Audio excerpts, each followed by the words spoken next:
¿Cómo están chicos? Nuevamente aquí. El día de hoy vamos a ver el tema de funciones. Como ustedes pueden ver en la gráfica, las funciones se encuentran en una serie de eventos en la naturaleza, en una serie de actividades que nosotros, el hombre, realiza, ¿no? Vamos a ver cada uno de estos casos y cómo podemos definirla, representarla y usarla en el modelamiento matemático. Ok, entonces, ¿qué necesitamos? ¿Cuáles son los objetivos? Preparar el camino para el cálculo al analizar las ideas básicas referentes a funciones, representar las funciones de diferentes modos mediante una ecuación, una tabla, una gráfica o con palabras. Identificar los tipos especiales de funciones que se presentan en el cálculo y describa el proceso de usarlas como modelos matemáticos de fenómenos del mundo real. Estos son los elementos que vamos a trabajar en esta sesión, en estos videos que vamos a mostrar. Ok, tenemos cuatro formas de representar una función. La forma verbal, mediante una expresión en palabras, la forma numérica, usando una tabla de valores, normalmente son registros de datos, algún experimento, alguna información tomada bajo observación. También lo podemos representar visualmente a través de una gráfica, ¿no? Normalmente en el plano cartesiano, y usando fórmulas explícitas, y a ella le llamaremos una representación algebraica. La definición de una función de A en B es una relación de A en B que cumple lo siguiente. Para cada elemento de A, llamado preimagen, existe un único elemento B, llamado imagen, que se relaciona. ¿De acuerdo? Entonces acá hay palabras claves que debemos ver aquí. Es a cada elemento de A existe un único elemento. Una forma de describir esto en términos matemáticos es: para cada elemento que está en el conjunto de partida A, existe un único elemento en el conjunto de llegada Y. Vamos a poner así, que pertenece al conjunto de llegada, tal que este X con Y están relacionados. Eso lo podemos representar. Y está relacionado con X vía la función f de x. Y a esta expresión que acabo de notar le llamamos regla de correspondencia. Llamamos regla de correspondencia. ¿De acuerdo? Entonces necesitamos, primero, cada elemento del conjunto A le asocia un único elemento del conjunto B, ¿no? Si por acaso tuviéramos que el X está relacionado con otro elemento aquí, el mismo X, pues bueno, eso ya no sería una función. ¿De acuerdo? De acuerdo. Ok, el conjunto A, el conjunto de partidas, recordemos nuevamente si tengo el conjunto A y el conjunto B aquí, conjunto A y el conjunto B, los elementos del conjunto de partida, se llaman normalmente dominio, eso lo vamos a ver más adelante, y el conjunto B es el conjunto de llegada, ¿ya? En el caso de que A sea un intervalo o un subconjunto de los reales, se dice que la función es de variable real. Además, si el conjunto de llegada B está también entre los reales, entonces diremos que la función es una función real de variable real. Y lo denotamos así, ¿no? F parte de un conjunto A, contenido en los reales, y el conjunto de llegadas está en los reales. Y la regla de correspondencia que ya habíamos dicho es esta, ¿no? Y en la observación que estoy mostrando aquí está clarísimo. Y igual a f de x debe entenderse que x se relaciona con y vía la función, y podemos agregar aquí quizás vía la función f. Muy bien. El dominio de la función A con B son todos los elementos que están en A, ¿de acuerdo? Todos los elementos que están en A, de tal manera que va a existir un elemento que esté en B y que estén relacionados. Y este es el dominio, son todos los elementos que están en el conjunto de partida. Básicamente eso es lo que podemos afirmar de esta definición. Si tengo la función A, todos los elementos que estén aquí, que tienen un correspondiente en B, son los elementos del dominio. Y coincidentemente, como estamos exigiendo que todos los que están estén representados con uno en B, entonces resulta que el dominio de la función siempre debe coincidir con el conjunto de partida. Y el rango de la función son todos los elementos que están relacionados con algún elemento que esté en A. Eso quiere decir, por ejemplo, en este caso que estoy poniendo, A, B, C, y acá que esté M, D y F, o G si quieren llamarle, yo puedo tener aquí esta función. Entonces, ¿quiénes son los elementos del rango? Los que tienen o los que son una imagen de alguna preimagen. En este caso, M y D son los únicos elementos que son imágenes, que están relacionados con una de A.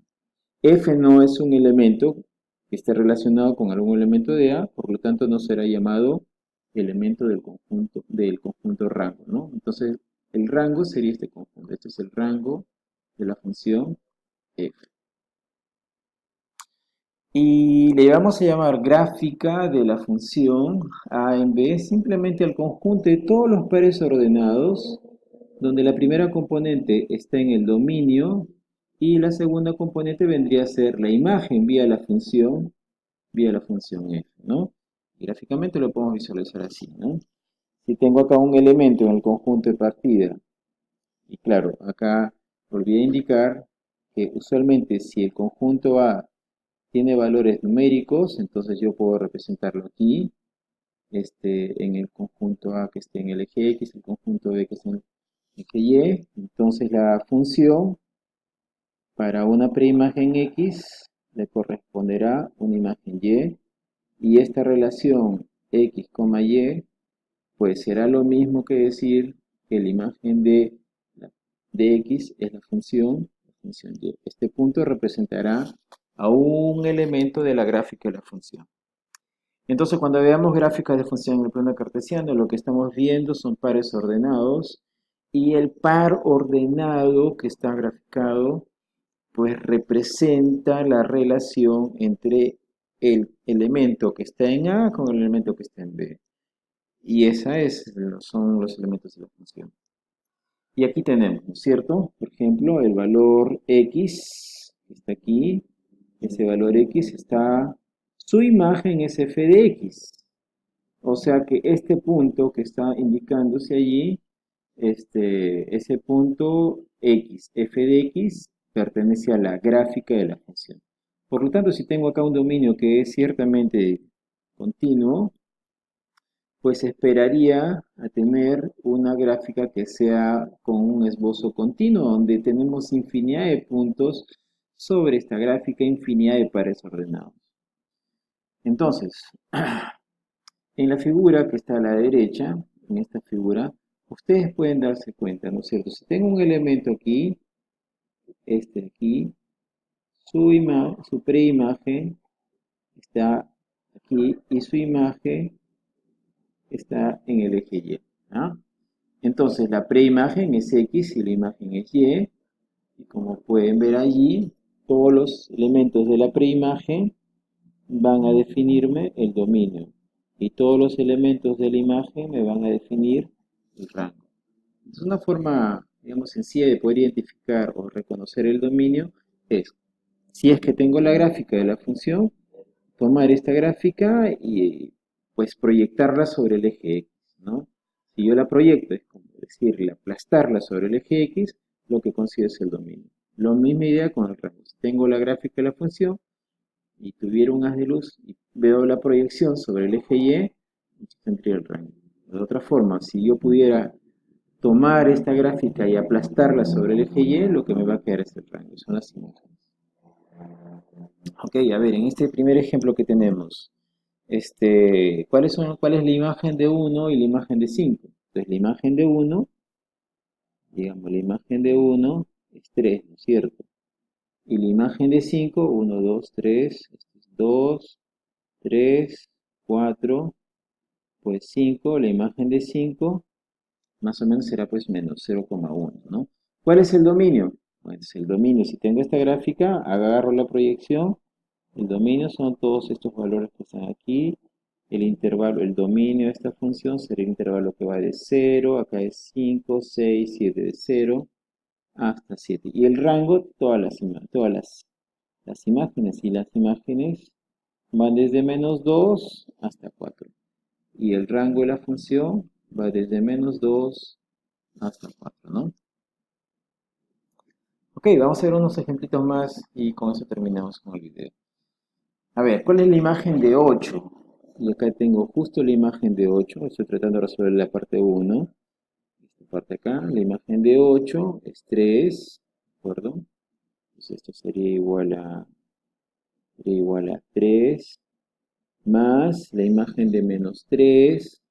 La imagen de -3 es 0, ¿cierto? Sobre la imagen de 5, que es 2, más la imagen de 3, que es -3, -3, más la imagen de -5, y la imagen de -5, y ahí hay que ver ese puntito negro, la imagen de -5 es 3.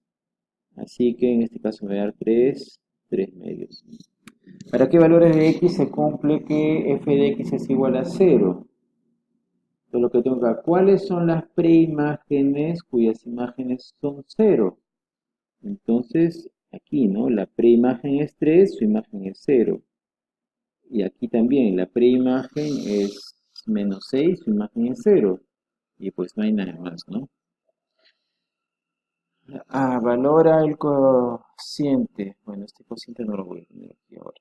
Ok, pues bien, ya, estos ejemplos lo voy a ver ahora a continuación, pero terminemos con esto, ¿ya?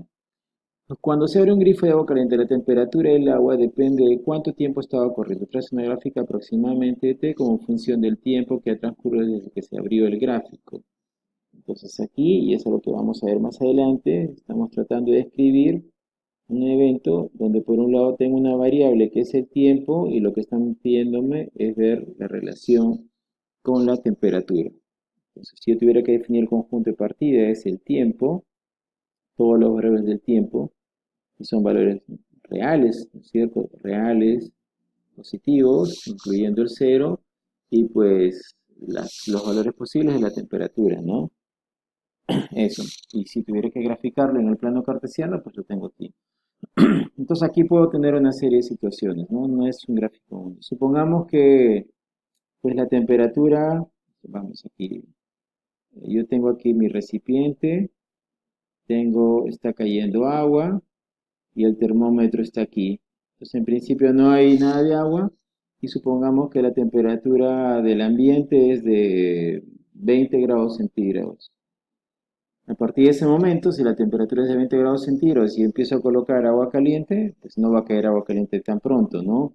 El agua seguirá calentando gradualmente, así que la gráfica eventualmente puede ser así. A partir de un cierto momento, la temperatura tiene que ir aumentando, aumenta, y después llegará a una temperatura donde se va a mantener, que es la temperatura mayor que alcanza. Y si es que yo cierro el caño, o pues dejo de abrir el caño, ciertamente, entonces lo que me va a estar registrando la temperatura, esta temperatura va a tener que ir disminuyendo hasta nuevamente tener la temperatura del ambiente. Este sería un primer esbozo de esta gráfica, ¿no? Entonces aquí veamos los elementos. El conjunto de partida es el tiempo, así que el dominio de esta función debe ser todos los reales positivos, ya dijimos.